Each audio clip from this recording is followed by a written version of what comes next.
क्या आपको पता है महाभारत के समय एक ऐसा योद्धा भी हुआ था जिसे उबलते हुए तेल में डाला गया, लेकिन उनका तन क्या बाल तक नहीं जले। महाभारत का युद्ध समाप्त होने के बाद महाराज युधिष्ठिर ने अश्वमेध यज्ञ का आयोजन किया। इस यज्ञ में एक विजयी घोड़ा छोड़ा जाता है जो अलग अलग राज्यों में घूमता है। जहाँ भी कोई राजा इस घोड़े को पकड़ लेता है वहाँ युद्ध होता है। यही अश्वमेध घोड़ा जब चंपापुरी पहुँचा तो वहाँ के राजा हस्तध्वज ने इसे पकड़ लिया। राजा हस्तध्वज एक महान कृष्ण भक्त थे और वे केवल भगवान श्री कृष्ण की दर्शन की इच्छा से ही इस घोड़े को पकड़ते हैं। राजा ने अपने सभी सैनिकों को आदेश दिया और कहा, जो योद्धा युद्ध भूमि में समय पर नहीं पहुंचेगा उसे उबलते हुए तेल में डाल दिया जाएगा। और जब सुबह युद्ध का समय आया सभी योद्धा उपस्थित हो गए, लेकिन हस्तध्वज के पुत्र सुधन्वा जी नहीं पहुंचे। उनके ना पहुंचने का कारण यह था कि उनकी पत्नी को पहले से आभास हो चुका था कि वे अब युद्ध से जीवित नहीं लौटेंगे,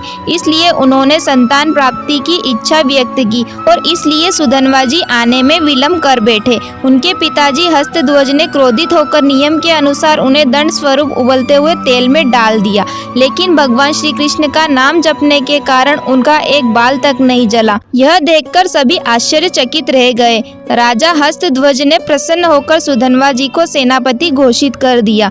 इसके बाद उनका सामना अर्जुन से हुआ। अर्जुन के सभी बाण सुधन्वा जी के आगे टिक नहीं पा रहे थे, क्योंकि सुधन्वा जी निरंतर भगवान श्री कृष्ण का नाम जप कर रहे थे।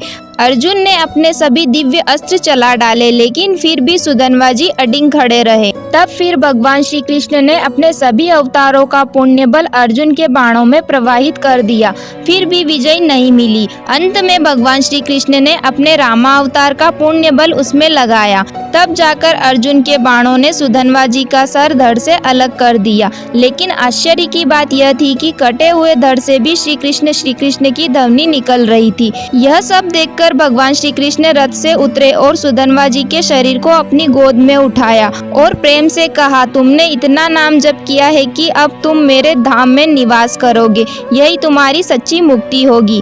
इसलिए कहा जाता है कि नाम जप का प्रभाव इतना अद्भुत है कि मृत्यु भी उसे पराजित नहीं कर सकती। क्या आप भी नाम जप करते हैं? मुझे कमेंट्स में जरूर बताएं और ऐसी और धार्मिक वीडियोस के लिए मेरे चैनल को सब्सक्राइब करें। धन्यवाद।